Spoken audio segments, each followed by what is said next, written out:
성경에 예수님을 제외하고 나를 본받으라고 할 수 있는 인물은 오직 사도 바울밖에 없습니다.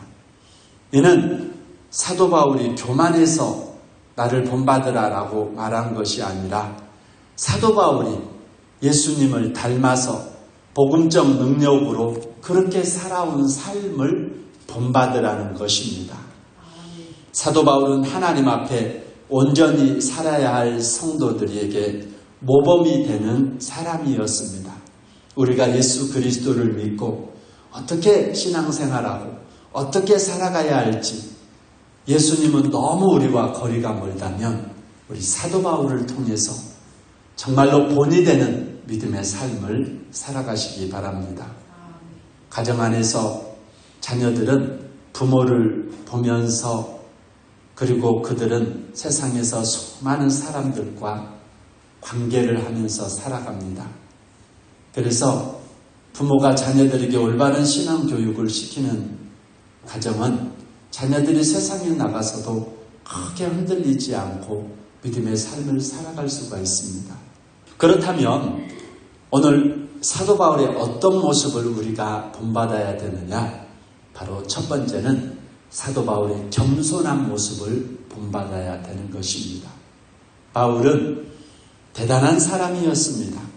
최고의 학문, 최고의 신분, 최고의 종교, 권력, 명예를 가지고 있는 사람이었습니다. 사도행전 22장의 말씀에 보면 그는 하나님에 대한 열심도 어느 누구 못지않게 대단한 사람이었습니다. 뿐만 아니라 그가 가지고 있는 사회적인 신분, 가정 안에서 사도 바울의 환경은 상상할 수 없는 특권층에 속한 자였습니다. 그런 사도 바울이 예수님을 만난 후 자신의 그 엄청난 배경, 지식, 학문, 명예, 권력을 배설물처럼 던져버렸습니다.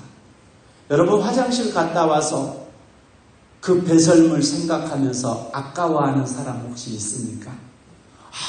그 비싼 거 한 방에 쫙 아까워서 어떡해 하면서 밤이고 낮이고 화장실 갔다 와서 걱정하고 염려하면서 생각하는 사람이 있어요. 예수 그리스도를 만난 후 자신의 모든 배경과 환경을 배설물처럼 버렸고 그리고 그의 삶은 죄인 중에 괴수라는 자신의 고백의 삶을 살아갔던 자가 사도 바울이었습니다. 예수님을 만난 이후로 사도 바울은 세상의 모든 것들을 자랑하지 않고 오직 예수 그리스도와 십자가만을 자랑하는 삶을 살아갔던 것입니다. 그것이 바로 사도 바울의 겸손입니다. 겸손은 세상적인 자기의 배경을 자랑하지 않고 예수 그리스도와 십자가만을 자랑하는 것이 진정한 겸손입니다. 할렐루야. 우리 교회 대세 주일학교 아이들을 바라보면서 자랑할 것들이 참 많습니다. 여러분, 예수 그리스도와 십자가만을 자랑하는 겸손한 성도들이 되시기를 주님의 이름으로 축원드립니다. 두 번째로 우리가 본받아야 될 사도 바울의 것은 바로 인내입니다. 사도 바울의 인내를 우리는 본받아야 합니다. 바울의 자신의 삶이 예루살렘 12사도들보다 못함이 없음을 그의 삶을 통해서 인내하는 삶을 통해서 바울은 고백하고 있습니다. 오늘 본문 12절의 말씀을 볼까요? 시작. 사도의 표가 된 것은 내가 너희 가운데서 모든 참음과 표적과 기사와 능력을 행한 것이라. 아멘. 사도는 예수 그리스도의 직계 제자로서 주님과 함께 먹고 마시고 그리고 주님의 임명을 받은 자, 예수에 대해서 증거할 수 있는 권한을 가지고 있는 자들이 사도들입니다. 그런데 사도 바울은 예수님과 함께 먹고 자지도 못하고 예수에 대해서 전할 권한도 받지 않고 예수님께 임명도 안 받았어요. 그런데도 바울은 자기는 사도라고 고백을 합니다. 왜? 그들은 살아있는 예수를 만났지만 바울은 부활하신 승천하신 예수를 다메섹 도상에서 만났다는 확신이 바울에게 있었다는 것입니다. 사랑하는 성도 여러분, 그 하나님을 만나시면 여러분의 인생의 길을, 여러분이 원하지 않은 길을 알지라도 가장 바른 길로, 축복의 길로, 승리의 길로 인도해 주실 줄 믿습니다. 사도의 첫 번째 표는 인내입니다. 인내. 조금만 추워도 춥다고 그러고, 더워도 참지 못하고 덥다고 그러고, 그러면 절대로 주님 맡기신 사역을 감당할 수가 없습니다. 사도 바울은 예수 그리스도를 만나고 오늘 수많은 고난을 겪었습니다. 복음을 전파하면서 수도 없이 옥에 갇히고, 그리고 죽음의 위협을 숱하게 겪었으며 40에 하나 감암매를 5번이나 맞으면서도 오늘 그가 인내하면서 그리스도의 남겨진 고난을 지체에 채우며 이 복음을 전하며 전심으로 선한 싸움을 싸우며 달려가게 된 것입니다. 사도 바울이 이 고난 가운데서 이처럼 인내한 이유가 무엇일까요? 그것은 바로 예수 그리스도, 십자가에서 나를 위해서 생명을 내어주신 예수 그리스도를 생각했기 때문에 그 수차례 죽음의 위협과 고난과 환난 속에서도 견딜 수가 있었다는 것입니다. 주님은 우리를 위해서 물 한 방울, 피 한 방울까지 흘려주셨는데 오늘 주님을 위해서 아무것도 희생하지 못하고 참지 못하고 인내하지 못하는 우리들의 모습을 보면 얼마나 부끄럽습니까? 바울은 오늘 복음을 위해서 인내하면서 맡겨진 사명을 감당하게 되었던 것입니다. 그래서 디모데후서 4장 8절에 이제 후로는 나를 위해 의의 면류관이 예비되었으니 주 곧 의로우신 재판장이 그날에 내게 주실 것이다. 바울은 수많은 고난 속에서도 자신을 위해서 십자가에서 승리하신 예수 그리스도께서 예비하신 의의 면류관을 바라보면서 끝까지 인내의 삶을 살아간 줄 믿습니다. 그러므로 성도는 고난 중에도 사도 바울과 같이 인내하며 우리의 믿음을 지키며 살아갈 수 있는 성도들이 되어야 될 줄 믿습니다. 마지막으로 세 번째로 사도 바울의 능력을 본받아야 되는 것입니다.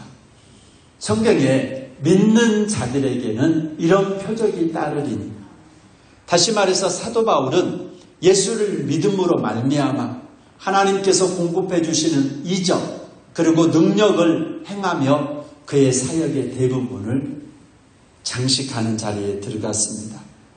어디를 가든지 누구에게도 폐를 끼치지 않고 하나님께서 공급해 주시는 능력을 가지고서 오늘 승리하는 삶을 살아갔습니다.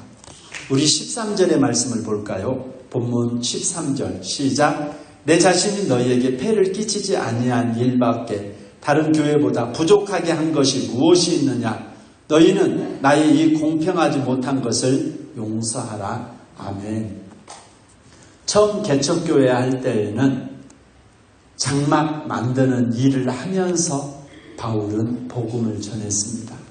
성도들이 목회자를 제대로 섬기지 못할 때에도 폐를 끼치며 얼마든지 신령한 것을 주었으니까 육신의 것으로 섬기는 것이 당연한 것입니다. 그래서 가져와라 라고 말을 할 수도 있었지만 바울은 아직 신앙이 여린 성도들에게 폐를 끼치지 않고 친히 장막을 만들면서 자기의 쓸 것을 쓰면서 교회를 세워 나가게 된 것입니다. 할렐루야. 그래서 작은 교회에 있는 목회자들이 이중직을 하는 것에 대해서 여러분들이 이상하게 생각해서는 안 됩니다. 우리 감리교 교단에서도 개척교회 이중직 하는 것에 대해서 허용을 했습니다. 그리고 실제로 사도 바울도 이중직을 갖다가 하면서 복음을 전했던 것입니다. 목회자가 할 일이 없어서 하루 종일 집에 있는 것도 문제지만 그 일을 가지고서 주의 일을 하면서 바쁘게 살아가는 것이 가장 영광스러운 것인 줄 믿습니다. 오늘 여러분들도 할 수만 있다면 투잡, 쓰리잡, 포잡, 능력만 된다면 잠을 안 자고서라도 열심히 일을 하셔서 현숙한 여인의 반열에 들어가시기를 주님의 이름으로 축원드립니다. 그랬더니만 우리 최은호 권사님이 투잡, 쓰리잡 하면서 얼마나 열심히 살아가는 줄 몰라요. 여인들만 현숙한 여인이 아니라 현숙한 남자들도 있더라고요. 사랑하는 성도 여러분, 할 수 있거든 많이 돈을 버시기 바랍니다. 그리고 할 수 있거든 열심히 저축하시기 바랍니다.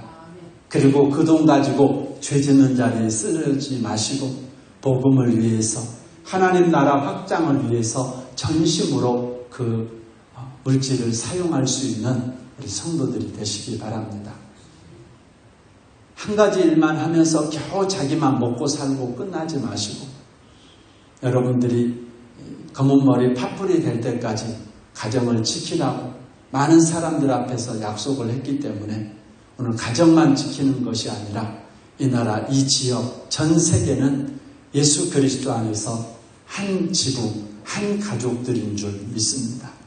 우리 가족들을 지키기 위해서 여러분 한 사람 한 사람이 할 수 있거든 무슨 일이든지 죄 짓는 일만 빼놓고서 많이 하셔서 하나님이 주신 능력으로 그 능력으로 돈 많이 버셔서 복음 사역을 위해서 하나님 나라 확장을 위해서 사용하시기를 주님의 이름으로 축원합니다.